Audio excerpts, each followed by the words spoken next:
Mr. Chair, Mr. Chair, excuse me. Mr. Chair, because the last time I was here, I was only allowed 2 questions by you.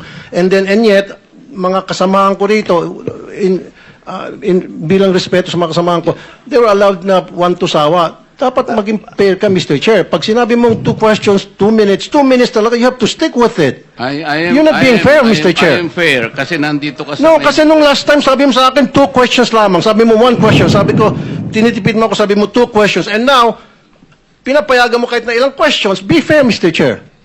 Teka muna, bago tayo magkaroon ng impression na walang fair dito, noon, sinabi ko na in the earliest statement na komo nag-uumpisa tayo noon at kinakailangan nating mabakate ang plenary at exactly 2:15, kaya tayo nagmadali. Kaya naman sabi ko sa inyo, pasensya na muna. Ngayon, sa dami ng gustong magtanong, kaya binigyan natin ng tigpa 5 minutes ngayon. Kaya lang, I am following a schedule here. Ito pa yung nandito kung wala na si Senator Marcos,